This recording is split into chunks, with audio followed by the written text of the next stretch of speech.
नमस्कार दोस्तों, स्वाध्याय चैनल पर आपका स्वागत है। ईश्वर यानी अनंत ऊर्जा जिन्होंने इस सृष्टि का निर्माण किया और ये सृष्टि निर्माण की प्रक्रिया बहुत लंबी थी, यहाँ तक कि आज भी चल रही है।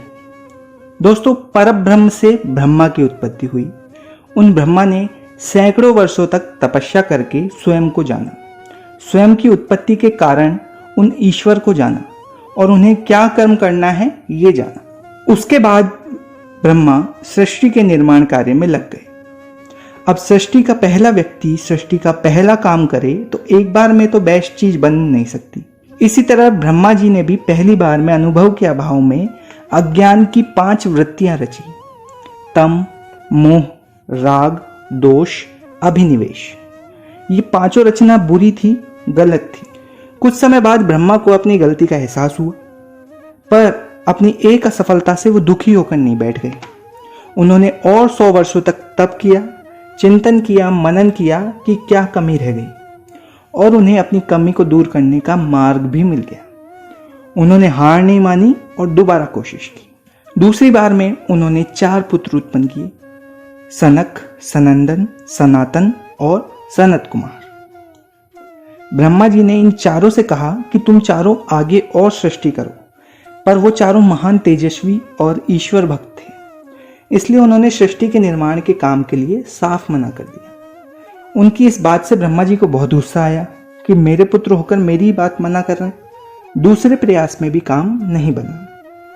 ब्रह्मा जी का ऐसा सोचकर गुस्सा बढ़ने लगा और इतना बढ़ गया कि उनकी भौहों के मध्य से एक रुद्र प्रकट हुए। ब्रह्मा जी के द्वारा ये तीसरी सृष्टि थी। ये रुद्र रो रो कर अपना नाम पूछ रहे थे और रहने की जगह पूछ रहे थे। ब्रह्मा जी ने कहा कि तुम बच्चे की तरह जोर जोर से रो रहे थे, इसलिए तुम्हारा नाम रुद्र होगा। ये रुद्र ही भगवान शिव थे।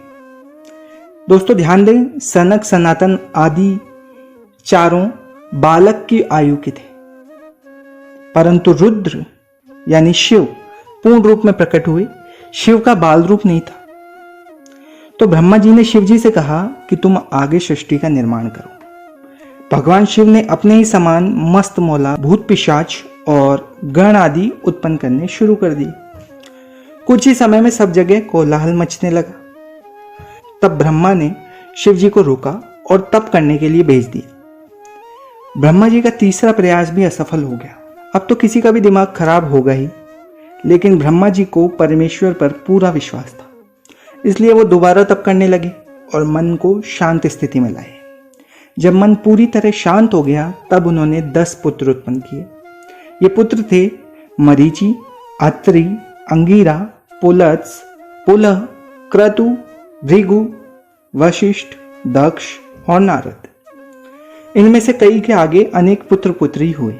अब ब्रह्मा जी का थोड़ा उत्साह बढ़ा कि चलो आगे सृष्टि हो रही है। बाद में ब्रह्मा जी ने देवी सरस्वती को उत्पन्न किया। एक बार ब्रह्मा जी की अपनी पुत्री देवी सरस्वती से विवाह करने की इच्छा हुई। तब मरीचि आदि उनके पुत्रों ने उन्हें समझाया कि यह बड़ा ही घृणित कर्म है और उन जैसे महान तपस्वी के मन में ऐसा विचार भी नहीं आना चाहिए। तब ब्रह्मा जी को बड़ा पछतावा हुआ और उन्होंने उस शरीर का वहीं त्याग कर दिया। ब्रह्मा का मृत शरीर ही बाद में कोहरा बना। अब ब्रह्मा ने नया शरीर धारण किया और मन ही मन बहुत दुखी हुए कि इतने सैकड़ों सालों के प्रयास के बाद भी सृष्टि उत्पन्न नहीं हो पा रही। इतनी कोशिश की, सब व्यर्थ रही। शायद परमात्मा चाहते ही नहीं कि मैं सृष्टि उत्पन्न करूं। दोस्तों, आज की भाषा में ब्रह्मा की स्थिति एंजाइटी और डिप्रेशन वाली हो गई थी, लेकिन ब्रह्मा को इस एंजाइटी और डिप्रेशन को दूर करने का हल पता था, इसलिए वो परमेश्वर का ध्यान करने में लग गए, तप करने लग गए। कुछ समय बाद उनके तप के बल से उनका शरीर 2 भागों में बट गया। एक भाग पुरुष स्वयंभू मनु और दूसरा भाग स्त्री शत्रुपहु, और उसके बाद से आगे मनुष्यों के जन्म की प्रक्रिया शुरू हो गई। मनु से उत्पन्न होने के कारण ही उनके सारे वंशज मनुष्य कहलाए। तो दोस्तों, ब्रह्मा जी के उदाहरण से पता चलता है कि अचानक से तो सृष्टि बनी नहीं। कुछ कमी रही, उसे ठीक किया, मनन किया कि कहाँ कमी है, और बेहतर करने की कोशिश की और अंत में बेस्ट प्रोडक्ट यानी मनुष्य के निर्माण में सफलता मिल ही गई। ब्रह्मा जी से हमें सीखना चाहिए कि सबसे पहले स्वयं को और अपने कर्म को जानें, उसके बाद पूर्ण समर्पण के साथ अपने कर्म में लग जाएं। कर्म करने पर यदि असफलता प्राप्त होती है तो अपनी असफलता से दुखी हुए बिना चिंतन करें, विचार करें कि कहाँ कमी है और शांत मन से पुनः प्रयास करें। लगातार लंबे समय तक असफलता मिलने पर डिप्रेशन की स्थिति में ब्रह्मा ने ईश्वर पर भरोसा रखा कि जिन्होंने काम दिया है वो उसे पूरा भी करवाएंगे, और ऐसा सोचकर वो चुप नहीं बैठे बल्कि डबल मेहनत से प्रयास किया, और एक समय ऐसा आया जब उन्हें सफलता मिल ही गई। दोस्तों, जब ब्रह्मा जी जैसे शक्तिशाली को भी इतनी कोशिश करने के बाद सफलता मिली तो फिर हम क्या चीज है। इसलिए हमें कभी भी हार नहीं माननी चाहिए, नेवर टू गिव अप। एक समय ऐसा आएगा जब आपको सफलता जरूर मिलेगी। वीडियो अच्छा लगे तो लाइक करें, शेयर करें, सब्सक्राइब करें और अपने विचार हमसे कमेंट्स में जरूर साझा करें। धन्यवाद।